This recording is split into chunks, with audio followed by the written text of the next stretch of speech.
janë në nivel tjetër. Tash po flasim për ato ndeshje derbi ku zhvillohen, sepse në një ndeshje nuk është që ka fort interesim, e sidomos nxehtë pritet të jetë në fazën e play-offit, aty ku tifozëria e Gjakovës gjithmonë ka pas një organizim shumë masiv.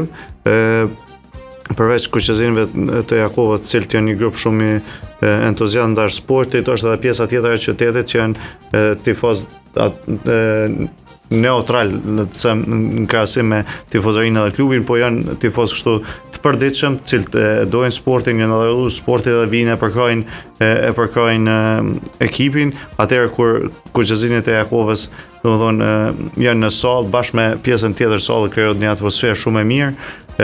Qyteti i Gjakovës jeton me sportin edhe është shumë lehtë për me menaxhu edhe mi prit domethënë ekipe tjera. Ne si klub jemi duke mundu edhe me apliku në aplikimin e fundit për ligën unike, shpresoj që të dalim suksesshëm edhe ta marrim. Ne jemi pjesëtar, kemi pas 5 fitore, një humbje. Në ligën unike jemi në gjysmëfinale kundër Yllit, edhe jemi duke munduar që ta marrim organizimin e Final Four në Gjakovë, cila luhet me 25 dhe 6 mars. Okej.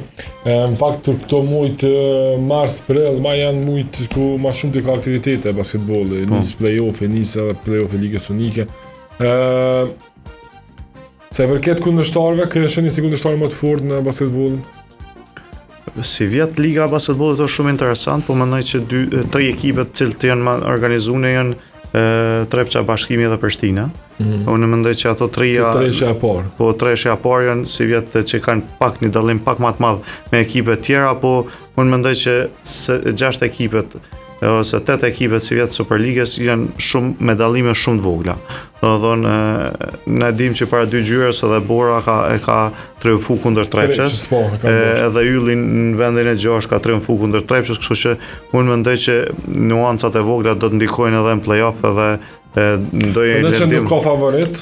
Nuk ka favorit absolut. Për mua si vjet nuk ka favorit absolut në play-off. Siç ndoshta ka ndodhur hera vitin e kaluar, mendoj që Trepça ka qenë favorit absolut, po si vjet nuk jam duke pa që një ekip se disa gjëra janë mirë, disa gjëra jo shumë mirë. Për shembull Prishtina tash ka pas një ecori tepër të mirë me 9 fitore më duket, edhe tash të shohim që si do të hyjmë se